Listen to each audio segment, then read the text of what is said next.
ਤਾਂ ਝੋਨੇ ਦੇ ਸੀਜ਼ਨ ਦੌਰਾਨ ਪੰਜਾਬ ਦੇ ਰੇਲਵੇ ਸਟੇਸ਼ਨਾਂ ਤੇ ਅਕਸਰ ਭੀੜ ਹੁੰਦੀ ਸੀ। यूपी ਅਤੇ ਬਿਹਾਰ ਤੋਂ ਕਿਉਂਕਿ ਵੱਡੀ ਗਿਣਤੀ 'ਚ ਮਜ਼ਦੂਰ ਪੰਜਾਬ 'ਚ ਝੋਨੇ ਦੀ ਲਵਾਈ ਲਈ ਆਉਂਦੇ ਸੀ, ਪਰ ਇਸ ਵਾਰ ਕਰੋਨਾ ਤੇ ਲਾਕਡਾਊਨ ਦੀ ਵਜ੍ਹਾ ਕਰਕੇ ਜਿਹੜੇ ਮਜ਼ਦੂਰ ਪਹਿਲਾਂ ਤੋਂ ਪੰਜਾਬ 'ਚ ਮੌਜੂਦ ਸੀ ਉਹ ਵੀ ਵਾਪਸ ਆਪਣੇ ਗ੍ਰਹਿ ਸੂਬਿਆਂ ਨੂੰ ਚਲੇ ਗਏ ਨੇ।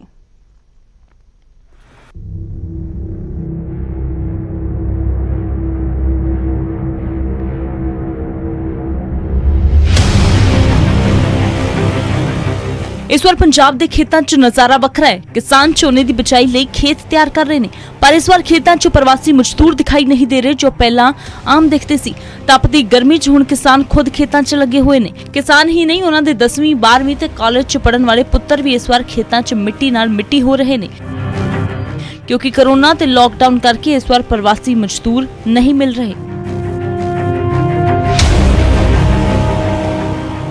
पंजाब की खेती में प्रवासी मजदूरों का काफ़ी योगदान रहता है, लेकिन लॉकडाउन की वजह से लगातार प्रवासी मजदूर पंजाब से वापस अपने गृह राज्यों में लौट चुके हैं। इस वजह से किसानों के सामने समस्या ये आ रही है कि धान की फसल की रोपाई करनी है, लेकिन मजदूर उनके पास है ही नहीं और खुद ही खेतों में काम करना पड़ रहा है। ये जो आप ट्रैक्टर देख रहे हैं वो एक मशीन के जरिए इस वक्त खेतों में धान के बीज की रोपाई कर रहा है, और ये पंजाब का पारंपरिक तरीका नहीं है धान की फसल लगाने का। धान की फसल लगाई जाती है, खेतों में पानी डाला जाता है, उसके बाद ट्रैक्टर चलता है और फिर प्रवासी मजदूर अपने हाथों से छोटे छोटे जो धान के पौधे हैं उनको जमीन में लगाते हैं। लेकिन अभी आप देखिए डायरेक्ट ये जो बीज हैं इनकी रोपाई की जा रही है, जमीन में इन बीजों को डाला जा रहा है, इससे फसल तैयार करने की कोशिश की जाएगी। प्रवासी मजदूर हैं नहीं तो खुद ही जो भी आप लोग देख रहे हैं जो कि इस वक्त बीज यहाँ पर डाल रहे हैं जमीन में, ये सब किसान हैं और इनको खुद ही काम करना पड़ रहा है। आप मुझे बताइए, ये क्या आपका पारंपरिक तरीका नहीं है? इससे पहले जो आप फसल लगाते हैं वो आप क्यों नहीं लगा पा रहे? प्रवासी मजदूरों की कमी है? देखो, ये पारंपरिक तरीका नहीं है, क्योंकि पहले प्रवासी मजदूर हम पनीरी बीजते थे, पौध बोलते हैं जिसको, वो 1 महीने के बाद उसको खेत में लगाते थे, जिसका गवर्नमेंट ने 10 जून से बाद टाइम दिया है लगाने का, बिजली दी है, पर मजदूर नहीं है, कहाँ से लगाएंगे? इसलिए हमने ये डायरेक्ट बुआई का जो स्टार्ट किया है। मजदूरां दी वड्डी किल्लत होण करके इस वार झोने दी लवाई दा रेट लगभग दुगना हो गया है, क्योंकि प्रवासी मजदूरां दी वापसी तो बाद जिहड़े मजदूर पंजाब च बचे ने उन्हां किसानां दी मजबूरी नूं समझ लिया है, तो हुण ਉਹ 2 ਜਾਂ 3 हज़ार ਦੀ ਬਜਾਏ ਸਿੱਧਾ 5 हज़ार रुपए प्रति एकड़ ਝੋਨੇ ਦੀ ਲਵਾਈ ਦਾ ਖਰਚਾ ਮੰਗ ਰਹੇ ਨੇ। ਇਸ ਕਾਰਨ ਕਿਸਾਨ ਸਿੱਧੀ ਬਿਜਾਈ ਨੂੰ ਤਰਜੀਹ ਦੇ ਰਹੇ ਨੇ, ਪਰ ਕਿਸਾਨਾਂ ਦਾ ਤਰਕ ਹੈ ਕਿ ਇਸ ਨਾਲ ਖਰਚ ਵੀ ਵੱਧ ਪੈ ਰਿਹਾ ਹੈ ਤੇ ਝਾੜ ਵੀ ਘਟਦਾ ਹੈ। यहाँ पर आप देखिए सूखे खेत में बीज डाले जा रहे हैं धान की फसल के लिए, लेकिन इससे पहले होता ये था कि छोटे छोटे पौधे होते थे धान के, जिनको यहाँ पर प्रवासी मजदूर लगाते थे पानी के अंदर, और वो उससे फसल भी बढ़िया आती थी। हमारे साथ यहाँ पर कुछ किसान हैं। क्या परेशानी आ रही है जी? प्रवासी मजदूर यहाँ से जो आपके चले गए हैं, जो आपके गाँव में रहते थे, अब क्या दिक्कत आ रही है? हाँ जी सर, परेशानी तो बहुत ज़्यादा आ रही है जी। पहले प्रवासी मजदूर खेत में पानी छोड़ते थे, कद्दू करके वो पनीरी को उखाड़ कर लगाते थे, वो काम अब हमें सीधी बिजाई में मतलब करना पड़ा। इसमें प्रोडक्शन भी कम है, खर्चा बहुत ज़्यादा बढ़ गया जिमीदार को, टेंशन बहुत हो गया किसान को। लेबर ना मिलन करके बरनाला जिले च इस बार किसान झोने की सीधी बिजाई नूं ही तरजीह दे रहे हैं। झोने की सीधी बिजाई डार्क जोन च गए बरनाला जिले लिए वरदान साबित हो सकती है, क्योंकि इस तकनीक दे नाल पानी की वड्डी बचत हुंदी है।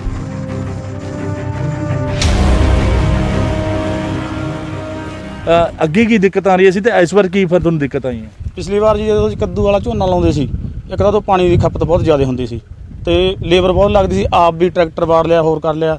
ਐਤਕੀ ਮਤਲਬ ਸਿੱਧੀ ਬਿਜਾਈ ਕਰਦੇ ਆ, ਇੱਕ ਤਾਂ ਲੇਬਰ ਦਾ ਖਰਚਾ ਘਟ ਗਿਆ ਜੀ। ਅੱਗੇ ਲੇਬਰ ਨੂੰ ਸਟੇਸ਼ਨ ਤੋਂ ਲੈਣ ਜਾਂਦੇ ਸੀ, ਉੱਥੋਂ ਲੈ ਕੇ ਜਿੰਨਾ ਟਾਈਮ ਲੇਬਰ ਸਾਡੇ ਖੇਤ 'ਚ ਵਿਹਲੀ ਬੈਠੀ ਆ, ਵਿਹਲੇ ਬੈਠੇ ਨੂੰ ਉਹਨੂੰ ਖਰਚਾ ਦੇਣਾ ਪੈਂਦਾ ਸੀਗਾ, ਤੇ ਹੁਣ ਇੱਕ ਤਾਂ ਉਹ ਬਚਤ ਹੋ ਗਈ ਆ ਸਾਡੀ। ਬਾਕੀ ਦੂਜੀ ਜਿਹੜੀ ਸਿੱਧੀ ਬਿਜਾਈ ਵਾਲੀ ਮਸ਼ੀਨ ਬੀਜਦੀ ਆ, ਇਹ 1 ਤੋਂ 1.5 ਲੀਟਰ ਤੇਲ ਦੇ ਵਿੱਚ ਮਤਲਬ ਬਿਜਾਈ ਕਰ ਦਿੰਦੀ ਆ 1 ਏਕੜ ਦੀ। ਐਂ ਸਮਝ ਵੀ 1000 ਰੁਪਏ ਦੇ ਵਿੱਚ ਵਾਹ ਵਹਾਈ ਲਾ ਕੇ ਸਾਰਾ ਖਰਚਾ ਝੋਨਾ ਬੀਜਿਆ ਜਾਂਦਾ।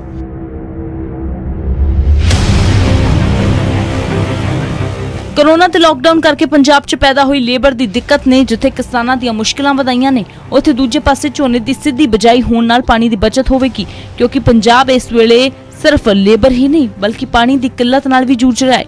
मोहाली तो मोहित मल्होत्रा, बरनाला तो आशीष शर्मा, न्यूज़ 18।